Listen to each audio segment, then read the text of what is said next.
talking of money, does money buy happiness? Let me ask you a different question. Okay. Does the grass buy you happiness? The grass? Yeah. No. So why do people ask that question? Well, some people believe that money lets them be able to do the things that they want to do. True. The reason that I throw that question back at you, because I find it a very interesting question when people say, you know, when you're talking like money or wealth or financial freedom online or wherever it might be, people will say, well, money doesn't make you happy, but nobody said it did. Like, no, like money's not... That is so true. Money's not designed for that. Yeah, that is actually very true. That is so true. It doesn't say on a £20 note, this is designed to make you happy. Yeah, it's just designed to give the person £20. Right. There you go. Wait, how do you think of it from an outside point of view like that? Yeah. So true. That is so true. Absolutely, man. Money's not designed to make you happiness. But to answer your question more directly, money can buy you time. It can buy you freedom. It can buy you peace of mind. So if you use it extremely powerfully in order to buy those things and to leverage and to invest in yourself, it is incredible. It can make you incredible. It can help you become incredibly happy. Yeah. But if you use money to do negative things, it's going to make you a negative person. No, it's going to make you unhappy. And then you're going to say, money's not everything. Exactly. Yeah. People will be spent. Like, I feel like a lot of people use millionaires and these athletes as examples of why money doesn't buy happiness, but they're spending their money on drugs, on things that aren't really bettering themselves, things that aren't great for the soul, and then they go and complain, oh, money doesn't buy you happiness. But like you said, if you spend on positive things, philanthropy, helping people, charity, doing things for your family, then, you know, someone might have a different experience with money. So. And the reason that a lot of the sports stars and the athletes and so on, not so much now, but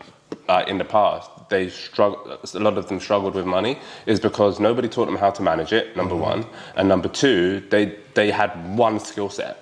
They had one skill set, which was being that athlete, or they had one skill set, which was being that movie star. But it didn't going back to what we were discussing before, they didn't invest in themselves necessarily to learn how to understand and how to manage their money powerfully. So it's like money can be incredibly rewarding. And here's a way that I want people to think about money, right? Is you've got to make more money so that you can add more value to more people. That's my focus when it comes to money. I need more money to add more value to more people, because if I don't have the money, I can't add exponential value. I'm limited in the value that I can create. And as I said to you before, like, we are born to be magnificent creators. We are born to leave the world in a better place than how we found it. How do we do that? How do we contact more people? How do we empower more people? How do we add more value to more people's lives? To do all of those things, whether you have it or whether you borrow it from somewhere else, or whether the interchange is, but the interchange has to be there. The flow of currency has to be there. The word currency comes from the word current. It means to flow. Therefore, you need money to flow through you. So all of this getting paid 12 times a year, it's not flowing enough. It's not. It's not flowing enough. You need the money flowing, right? So you need to just open up those channels and let the money start flowing. No, most definitely. And like I say to people, you know, you scream about, you know, one or two sources of income, but you have, you know, 20 sources of outcome. A lot of things coming out of your bank account. You don't have enough, you know, money to cover what you, you know, spending. And also, back on a happiness point as well, I like to also say money rents happiness. So essentially, you know, you can go buy the latest Ferrari. Yeah, you'll be happy for a few months, but you know, as humans, we get content. Yes. So everything you get used to it. Yes. So I believe, giving a little kid a Ferrari, yeah, he'd be excited. But then someone that's used to, you know, maybe Floyd Mayweather was used to collecting these vehicles, it's just like another toy to him. So it's like, it gets to a point where you need to learn how to be content and enjoy the journey rather than expecting there to be an end destination where happiness is. Yeah. It comes within the journey. Yeah, absolutely. You're absolutely spot on, bro. Yeah, absolutely spot on, man. Yeah, literally. So that's the way. That's the way. Now, I wanted to now ask, you know, you got some children. Do you believe in generational wealth? Absolutely. Absolutely. You've got to build wealth and be able to pass it down to generations.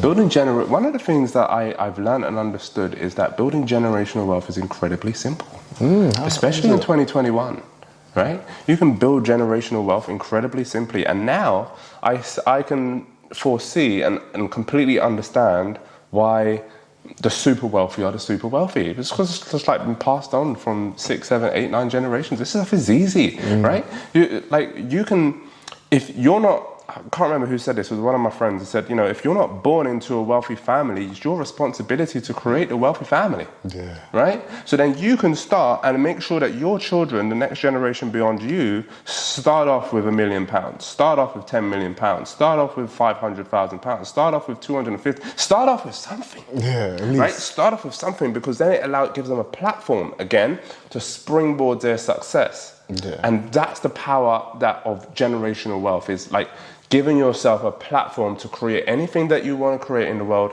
and giving yourself the platform to do it with ease, comfort, and speed. Most definitely. No, that's great. I like that. And you know Shaq, the basketball player? Yeah. He's worth, I think, 400 million. And he said recently, and this was actually to his kids, this ain't your money, it's mine. It's not we're rich, I'm rich. What do you think about that and his view on? Yeah, I think it's a very interesting comment, and I can comment on it from two kind of aspects, right? One is generically to the common person, that can be quite disempowering, right? And you think of it from, like, I put up a post earlier today where I said 32% of black people in the UK own their homes compared to 68% of the UK nationally. Why is that, right? And again, it's that mindset that's seeping in. I was out with one of my missus' friends the other day, and her husband, and really cool Asian guy, right? And I couldn't help but listen to him, and everything that he said about his business is like, yeah, our business, our company, our properties, yeah, we've got properties over there, yeah, what we're doing next is we're buying this house, yeah, and everything was we. And I had to stop him. I said, Max, who's all this we? Who's in your company? He said, oh, my family, my brothers, my mum, my dad, my uncle, my auntie, my wife, my brother's wife. He said, we're all in it together. And then he said something to me that was quite poignant. Cut me like a knife. You know what he said? What did he say? He said, oh yeah, so you've got a house in Barbados, haven't you? And you've got a house in Jamaica, haven't you? That's where my grandparents are from. And I said, it don't work like that in our... My granddad's house is his yard. Like, we never speak about we in our... I don't know about you personally, but like, for many of us, we don't speak about we in our community. We speak about I. And that's quite limiting, because then what are you going to pass on? And it's limiting for the next generation. Now, there's another aspect that you can look at it from, and I'm only going to imagine the positive because I don't know Shaq himself, right? But I would imagine that he's looking at from an aspect of, I want you to be able to develop the skills and the assets to be able to develop your own wealth independently, right? Which is also empowering. So it just depends how you see it, and sometimes people can clip a statement or whatever and take it out of context or whatever it is. I don't know what the context of it, what it was, because I don't know him, but you've got to look at it from both aspects. Yes, you want to build generational wealth for your family, and yes, you also want to empower your children or your offspring to be able to develop the skills so that they don't just become idle and just be like, oh yeah, my dad's a millionaire, he's going to pass everything on to me. Yeah.